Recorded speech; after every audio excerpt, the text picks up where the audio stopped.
오늘의 복음. 오늘은 2020년 1월 22일 수요일입니다. 오늘의 독서는 사무엘기 상근의 말씀 17장 32절에서 51절입니다. 그 무렵 다윗은 사울에게 아무도 저자 때문에 상심해서는 안 됩니다. 임금님의 종인 제가 나가서 저 필리스티아 사람과 싸우겠습니다 하고 말하였다. 그러자 사울은 다윗을 말렸다. 너는 저 필리스티아 사람에게 마주 나가 싸우지 못한단다. 저자는 어렸을 때부터 전사였지만 너는 아직도 소년이 아니냐. 다윗이 말을 계속하였다. 사자의 발톱과 곰의 발톱에서 저를 빼내주신 주님께서 저 필리스티아 사람의 손에서도 저를 빼내주실 것입니다. 그제야 사울은 다윗에게 허락하였다. 그러면 가거라. 주님께서 너와 함께 계시기를 빈다. 그러고 나서 다윗은 자기의 막대기를 손에 들고 개울가에서 매끄러운 돌멩이 5개를 골라서 메고 있던 양치기 가방 주머니에 넣은 다음 손에 무림매 끈을 들고 그 필리스티아 사람에게 다가갔다.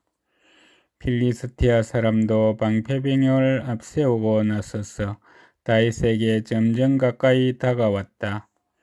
그런데 필리스티아 사람은 다윗을 보더니 그가 볼이 불그레하고 용모가 아름다운 소년에 지나지 않았으므로 그를 업신여겼다.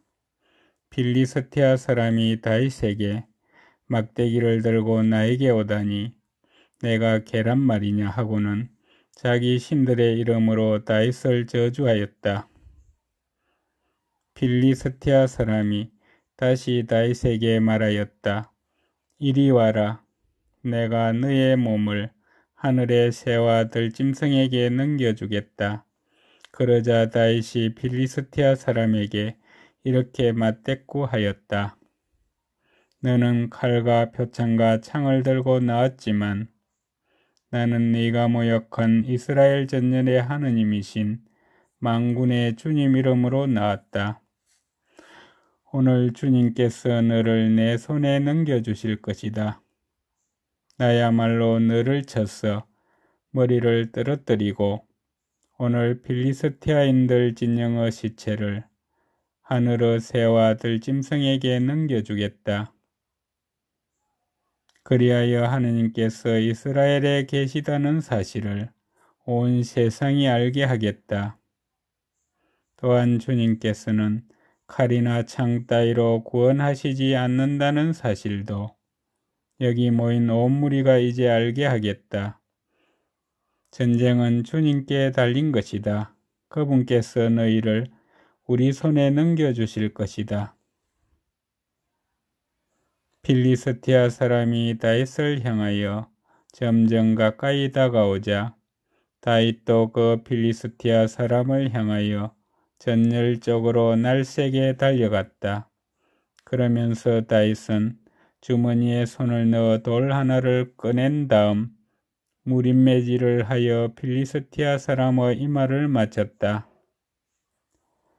돌이 이마에 박히자 그는 땅바닥에 얼굴을 받고 쓰러졌다. 이렇게 다윗은 무림매 끈과 돌멩이 하나로 그 필리스티아 사람을 누르고 그를 죽였다. 다윗은 손에 칼도 들지 않고 그를 죽인 것이다. 다윗은 달려가 그 필리스티아 사람을 밟고 선 채 그의 칼집에서 칼을 뽑아 그를 죽이고 목을 베었다. 필리스티아인들은 저희 용사가 죽은 것을 보고 달아났다. 주님의 말씀입니다. 오늘의 복음은 마르코가 전한 거룩한 복음 3장 1절에서 6절입니다. 그때 예수님께서 해당에 들어가셨는데 그곳에 한쪽 손이 오그라든 사람이 있었다. 사람들은 예수님을 고발하려고 그분께서 안식일에 그 사람을 고쳐주시는지 지켜보고 있었다. 예수님께서 손이 오그라든 사람에게 일어나 가운데로 나와라 하시고 그들에게 말씀하셨다. 안식일에 좋은 일을 하는 것이 합당하냐? 남을 해치는 일을 하는 것이 합당하냐? 목숨을 구하는 것이 합당하냐? 죽이는 것이 합당하냐? 그러나 그들은 입을 열지 않았다. 그분께서는 노기를 띠시고 그들을 둘러보셨다. 그리고 그들의 마음이 완고한 것을 몹시 슬퍼하시면서 그 사람에게 손을 뻗으라 하고 말씀하셨다. 그가 손을 뻗자 그 손이 다시 성하여졌다.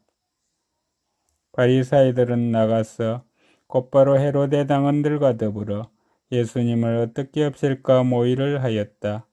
주님의 말씀입니다. 오늘의 묵상은 박병규 요한보스코 신부님께서 해주십니다. 예수님 주위에 있는 사람들을 바라봅니다.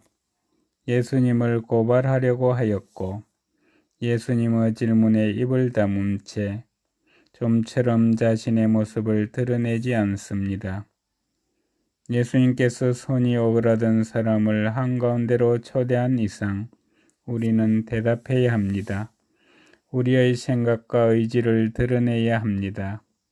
어떻게 할까요? 우리 사회에 내쳐지고 소외받고 천대받는 이들이 우리 삶 한가운데 등장한다면 우리는 그들을 어떻게 생각하고 어떻게 대해야 할까요? 우리는 여전히 입을 다문 채 다른 이들과 하느님께서 어떻게 하실지 쳐다만 보고 있을까요? 어쩌면 그런 수동적 침묵은 우리의 비겁함과 이속 계산에 따른 이기심에서 말미암은 것은 아닐까요? 예수님께서는 노기를 띠십니다. 그리고 손이 오그라든 이에게 손을 뻗으라 하고 명령하십니다. 이 명령은 우리의 이기심을 깨부수는 명령과 같습니다. 마음을 열어라, 이웃을 향하여라. 더 이상 너의 밥그릇만 채우지 말아라 하고 예수님께서 다그치십니다. 세상은 이러한 예수님을 없애려고 계획합니다. 세상은 제 밥그릇을 위하여 신념도 사상도 내팽개칩니다. 바리사이들이 헤로데 당원들과 예수님을 없애려고 모의합니다. 우리 역사로 보면 일제시대의 민족주의자들과 친일파가 한자리에 모인 것입니다. 어울리지 않는 이 두 집단이 함께 모의를 한다는 것이 신기하지만 제 밥그릇 앞에서는 민족도 나라도 오름에 대한 열망도 내팽개칠 수 있는 것이 세상인가 봅니다. 이런 세상에 그리스도인들이 지켜나가야 할 것은 단 하나, 정의를 향하여 손을 뻗는 일입니다. 꽉 막힌 세상의 이기심 그 한가운데서 세상을 향한 사랑의 마음을 펼쳐나가는 일입니다. 그 일을 하려고 우리는 오늘도 공동체 안에서 하느님을 찬미합니다. 감사합니다.